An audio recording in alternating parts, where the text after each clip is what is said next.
Now, in the process of making this film, I would imagine that going through each individual stage and building this up is its own little mountain to climb. At what stage are you in right now? I mean, you've written your script and you've gotten Marty Murphy involved in it. I know that you're doing some pre-production type work here. How far along is it, and what do you do next? Back in Los Angeles, which is my home base, we are talking about who, as a lead actress and the actor for the film, would best suit her to play opposites. So we're talking about Academy Award-winning casts. I'm not only looking at Academy Award winners this year, and we're looking at the final funding based on those actors. So each person brings a different value to it, and different set of investors, different set of expectations or distribution. So it's kind of up in the air, as these will be, you know.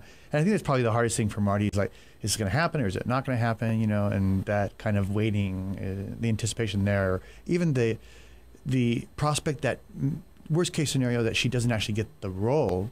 So I don't know if I explained, but she's actually, I wrote the character of this girl named Dora in the story based after her personality type. And then I asked her if she would like to play it. So, which is the biggest step of all. So the idea is that you would actually hope to incorporate Marty in the movie itself. And I think that would be something that would be, first of all, very risky to ask a non-actor to do. Although, you know, in cynical Hollywood, I'm sure they'd love the publicity too, because you would have lots of people that would want to talk about it. But also, it would be something that you wouldn't be necessarily sure if a non-actor could do it. I mean, you must be fairly confident that she could do what you need her to. I mean, I've watched her speak in public settings with hundreds of people, and she just comes alive. So I know she has the charisma, and she has that ability to manipulate a story for a punchline and those kind of things. She's very clever in that way. To play a character, to be a dramatic character, definitely it takes some training. That I'd have to work with her on that. What I'm more worried about is her having to play a person with autism in a much greater depth than what she portrays in her normal life today, where she's learned to cope with a lot of these things.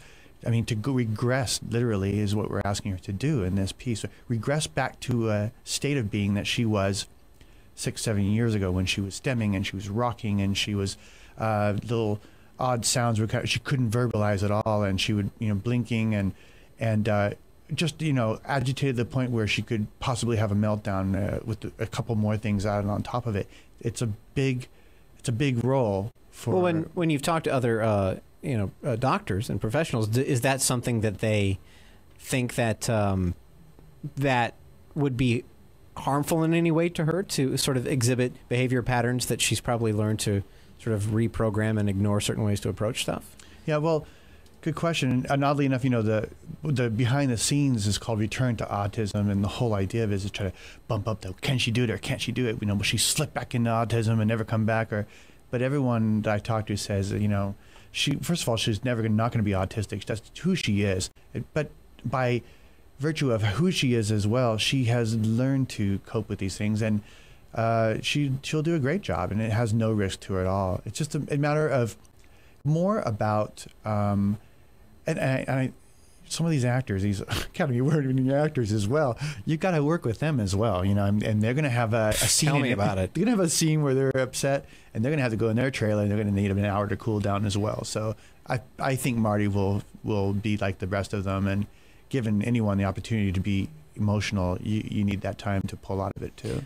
We should mention, by the way, if people want to track the progress of the film and learn a little bit more about it, you can go to normalfolk.com, a website set up for the film. We're talking with Graham Streeter, this is his project, the film Normal Folk, and he's working to prepare for it.